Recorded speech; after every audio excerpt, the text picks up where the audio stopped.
Hello everyone and welcome to iRacing. Back for another race in the Radical.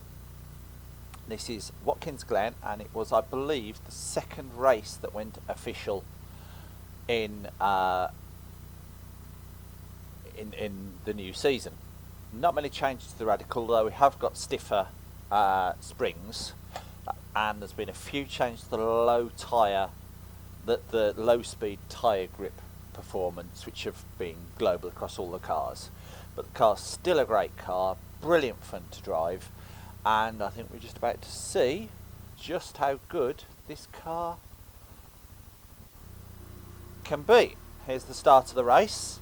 We've got Alan Patterson on pole, Ian Carr second, Frederick Ruger's third, and then me in fourth. Moderately good start here. Bit of unfortunate contact here with Frederick. I did give him room, but and there was no harm done. Unfortunately, Ian Card goes off in turn one. So I'm at second as we head up through the S's on what's a very fast circuit at Watkins Glen. This is a brilliant race, which is the right reason I've done it. It's also my first race of the season in the Radical, and my only race this week, just because I got involved in a 24-hour race.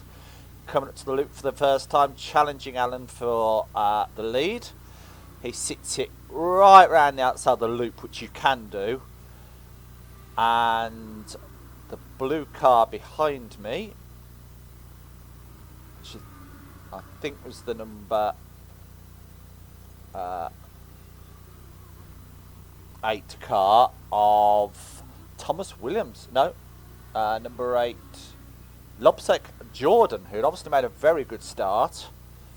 Tried to get up the inside of me and failed.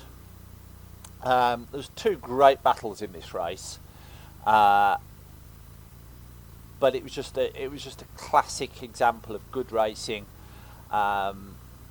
which went down to the wire. And it's why I enjoy this car. It's a car you can go toe-to-toe with drivers. It's light and nimble though, and just so much fun. I will be experimenting, trying to get controls working in this race, so that I can change cameras, for example. I've just changed that camera there. So there might be a couple of glitches during the video where I'm trying to get that working. I've got it working and it seems to work, but no, I'm not going to record this again. So hopefully it'll work all the way through this race. So Alan's made a bit of a break after me challenging him, and I'm under pressure by the car behind me. That's Alan. And the car behind me is the red car there, and I think that's Rutgers. It's car number 5, which is indeed Frederick Rutgers. And he's already starting to pressurise me, and this is what, it's a bit of a slipstreaming race. We're actually reasonably close on pace. Alan's got a bit of a pace edge on me, and one other driver has, but the rest of the field actually is fairly close, and I think the differences came through more down to slipstreaming. So we're coming up towards the end of the second lap, with Patterson probably with about a 1 second lead at this stage. Oh, there's a huge accident behind. Not sure, that was probably involving the 3 and the 9 possibly. That's Justin Johnson and Matt Linden.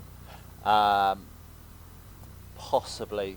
I'm just looking down at the results screen to get an idea of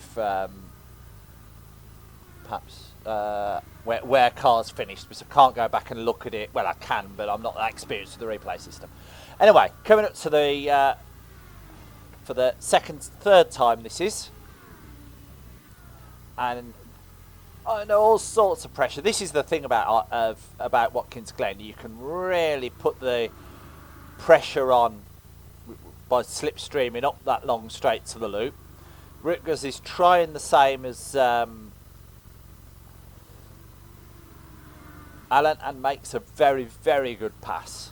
But I hold on to third, have a look inside him, run a bit wide, but hold the place. And I've now got... I'm now under pressure again, this time from the blue car. Now that blue car did have a bit of... Well, he had a half spin on lap 1 just behind me. And it's the number 8 car, which is Lopsack Jordan, as I said. I think so. I did get that right earlier in the replay. And right behind him we have the blue and yellow car of Roger Jacobson.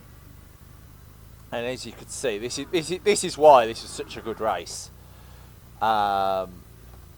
Switch back to me now, and having a look up the inside into turn 1, hold him off, go right round the outside, but he's now got a slipstream all the way up the S's, and this just became an absolutely monumental battle. I've gone the defensive line. Well, not forced him, but he's gone to the high side because I've got the defensive line. Got slightly ahead approaching the loop, but I'm just much better on the brakes. And he just can't get the place. Rutgers is now breaking away ahead of us, chasing down Alan, who's, I think there's about 4 seconds now between us. I'm still under pressure from the number 8 car. And this battle was just so much fun. And this is what I love about racing. Some of these guys didn't qualify. Some of these guys didn't make as good a start. So obviously I got up to second initially. So the whole reason I'm in this position is because I qualified, got a respectable start. And the car I made a little bit of contact is ahead of me. So, you know, although I didn't realise I made contact at the time, that's all good. So the guys behind me were behind me because they didn't get off the line so well, or they qualified behind me. In fact, the Jacobson car, I think it is. Sorry, Lopsack made a cracking start. If you might have noticed him come through early on. Looking a bit further back, I think we're up to about lap 5 now. I'm just looking at the lap chart at the moment.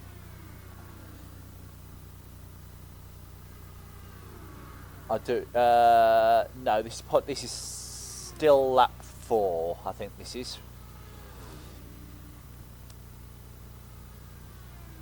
And again, tries around the outside, can't make it.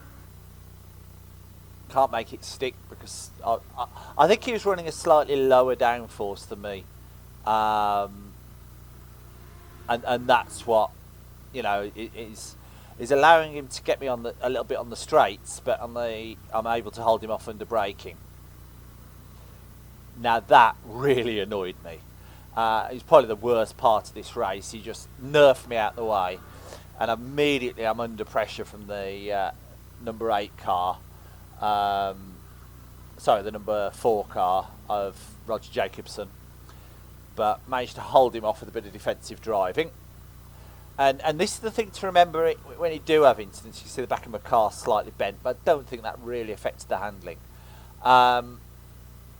When you do have incidents like that, another car spinning behind, that would have been the number 14 car of Jeffrey Cook, I believe. And you just got to knuckle down. Yes, I mean I was fuming at the time. He just nudged me, got me a little bit loose.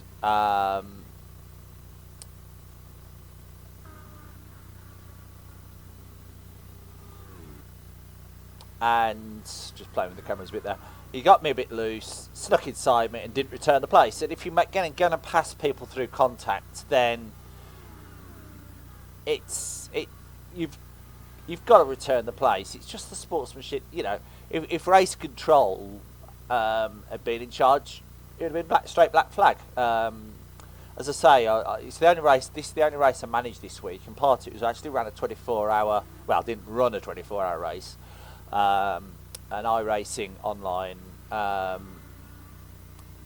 streaming TV channel ran and televised the first iRacing 24-hour race last weekend, 24 hours of Spa, which was absolutely brilliant. But very late on I think it was the Friday, the guy sort of in charge of organising it all asked me if I'd do race control. Didn't really specify how long. He didn't really. He just said, "Can you help me? One of my race control guys who dropped out. I need race control." And well, being the mug, I said yes. I say mug. I actually really enjoyed it. It was an absolute brilliant time. But I ended up doing 14 hours of race control, approximately. I was available from about 4. The race started at 5. We ran for 4 hours, and then I just read justice when that happened. That was the number 8 car, spun out of turn 1, returned 3rd place to me.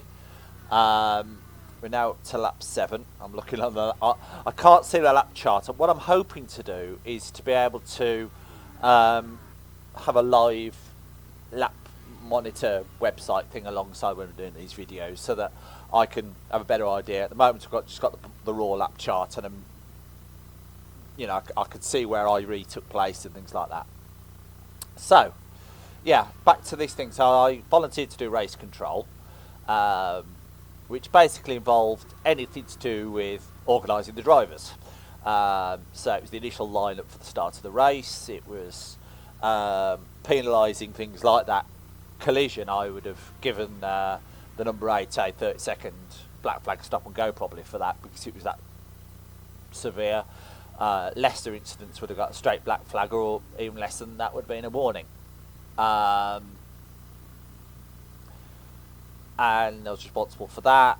I was also responsible. We had a red flag caused by a iRacing server crash, so I had to help reorganise the grid for that, which didn't go as smoothly as we liked, but it was done on a very ad hoc basis. We hadn't got. It's actually interesting watching me through that penultimate corner. I'm using a lot more track, which is, in theory, a good thing, than Jacobson behind me. Anyway, we had to improvise a red start procedure, and although it didn't go perfectly, what it's actually allowed me to do is to put together a restart procedure for the World Cup of iRacing, which I'm heavily involved in. And here we go, more battling side by side. This is interesting. He's got the position from me. I think I regain it though, but we'll soon see. But anyway, good classic racing at iRacing, shown at Watkins Glen, showing just how close these cars can run. I'm not giving up, I can tell you that much. And so I'm using what I've learnt from the 24 hours to improve the World Cup of iRacing, and because all those documents will be public, other leagues can learn from what we've learnt. So we can all learn, because this is what the World Cup of iRacing, also the 24 hours of Spa. The reason we could do it is that they brought in multi-driver teams, so you could do driver swaps in the middle of a 24-hour race. There were glitches with it. It didn't run perfectly, but I think majority of we had a significant proportion of the cars finished. A reasonable proportion. I think it was getting on for half. You can see here that Jacobson's going defensive now. because I'm still right with him. Right under his bumper now. You know, he took me last lap. I've got the perfect chance to get my own back because I'm right in the slipstream. I can get a tow all the way up here, and this is a slipstreaming circuit. This is a circuit where you really can benefit from this kind of thing. He doesn't go defensive, so I get a tow off him. Sorry, then he goes defensive. So I say, huh, you want to play like that? But he did. I mean, it wasn't blocking as such, but it probably was borderline there actually. So I just outbrake him and go around the outside. Into that, the one thing I noticed in this race was I was on the brakes so much later into that corner, into the loop than everyone else. But holding it, it wasn't that I was late and then overshooting. I wasn't overshooting. I was just able to nail the braking. It's one thing that I've been working on recently, is actually trying to get the braking working. I did have a load cell brake on my G25 pedals, but I think if you saw my rig rundown video, I have changed it to back to the original. Well, it's actually the clutch pedal I've installed, because I don't use the clutch, and then used a rubber block to help me give some modulation to the brake. Jacobson's not giving up, and behind we also have the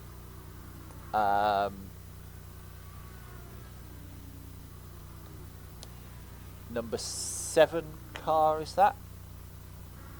Try to pick up his car number. Is good. Yeah, I think that's 7, isn't it? Of Thomas Wilhurst, some almost certainly German, and almost certainly didn't pronounce his name right. We'll just call him William. Sorry, Thomas. I can manage Thomas. Is his surname? I can't quite manage. Who is keeping, he's keeping in touch, and may well comes into the race a bit more later on. We're now to lap 8, so we're about half distance, and once again, I almost hit him then by accident. Roger again got past, gave me just enough room to sliver inside, and just because I'm that much better on the brakes, he got past under slipstreaming, but I just outbraked him into the corner, but it was squeezing quite tight.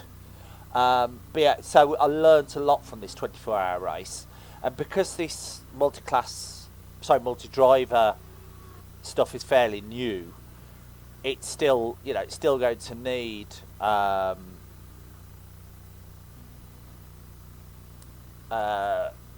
work. People are going to have to learn from each other how to do things, what happens in server crashes and things like this. But it went really well.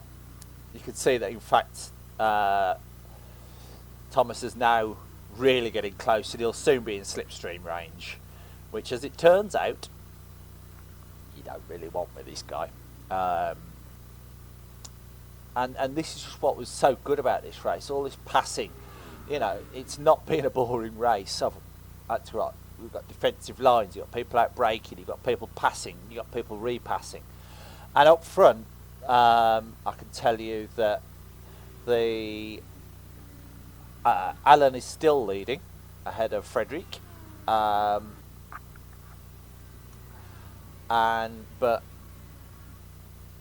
we're going to have...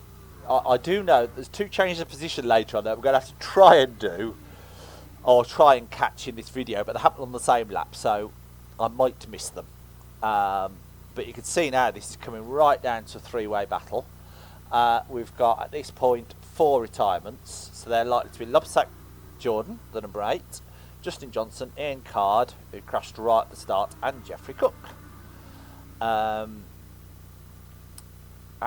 you can just see the pressure being put under.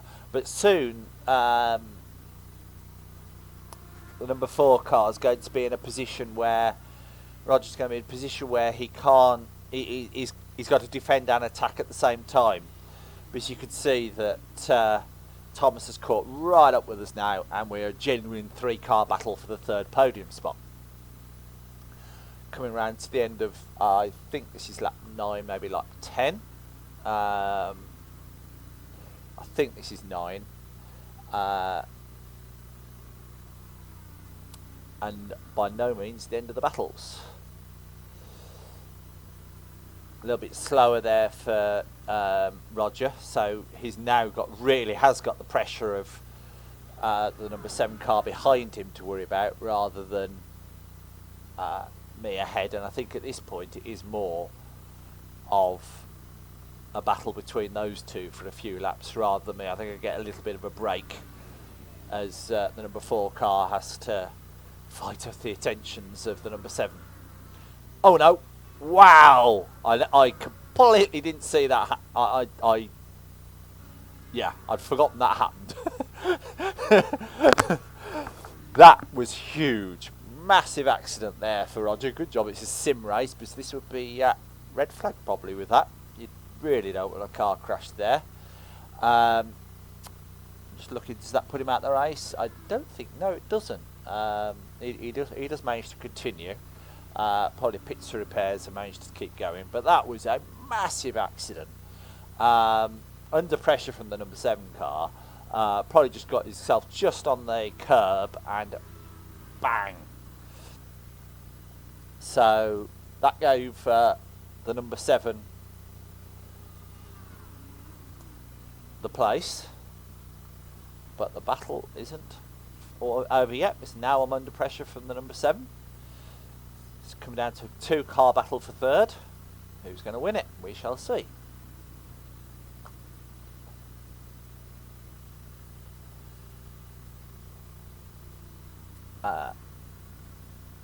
Up ahead, I'm just going to have a look. So that's the number 5. And we could see that at this stage, Alan's got quite a comfy lead of about 4 seconds, 5 seconds maybe over Rutgers, but Rutgers is certainly keeping him honest. So go back to my car. Up through the S's, past where Roger went off. We're now up to about lap 12, lap 13, so there's about 4 laps left in this race. And this is where the battle just continues. You know, I've had pressure all the way through this race. It was just a fantastic race, and this was definitely the core battle in this entire race. I should say that Lee Ward's back in 5th after Roger's accident. He just drove a steady race, was never in contention for fighting with us too, but certainly oh yeah, there you go. And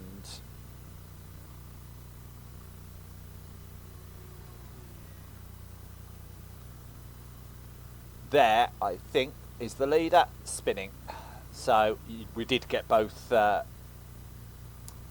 the. I just caught both incidents that happened in this race. What I actually did there was I just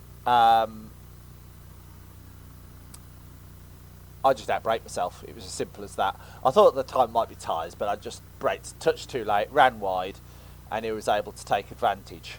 I think Roger was running very low downforce. I actually thought it was the number 7 car from memory, but it wasn't. Roger's downforce level was way lower than mine, so he was gaining a lot on the straights, and that may have been the cause of part of the cause of the incident. He just wasn't as planted as me, and that's why I was able to get him under braking. The number 7 car, on the other hand, as you can see, has got, I think it was reasonably low downforce, but not as low as me. But again, you can see just how much I'm gaining on him under braking. And I'm not giving up the place. It's not, you know, he's not. I think he was running lower downforce than me as well. Probably not as low as Roger, but certainly lower than I was. Because you saw, and that basically was it. I just got on the power a bit too early, and in terms of race position, we're now on to lap 14 out of 15, so we've only got a couple of laps left to go. that was basically all it wrote for this race. But just a cracking race. I really hope you enjoyed watching it. I hope my camera work was up to reasonable standards. I think caught the main highlights. We saw some crashes in the background. At this stage, we've got 7 of the 14 cars still running. Well, I say still running on the lead lap. Retirements that definitely happen. I'm not sure whether Matt Linden, who was placed 8th, is actually running at this stage. We're not going to have a look. There are a couple of battered cars still running, so it's potentially still running. He was running near the back most of the time. I think he was involved in that major incident we saw earlier on. We've got Rickers leading, Alan Patterson in 2nd, Thomas in 3rd. Very good pass. Took advantage of me making a mistake. Really my only mistake all race, and took the place. You've got Lee Ward some distance back in 5th, Roger Jacobson in 6th, Jose Carlos Compadanico, I hope I spelled that right, pronounced that right, back in 7th. They're all on the lead lap. Matt Linden in 8th, Eric Haag in 9th, Martin Knoll in 10th, and then the 4 retirements I mentioned earlier. And if I'm just bringing up the actual, oops, get rid of that, sorry about that. Problem with iRacing is if you click on the screen, I was just bringing up the final results screen. If you click on the screen, it brings the controls back.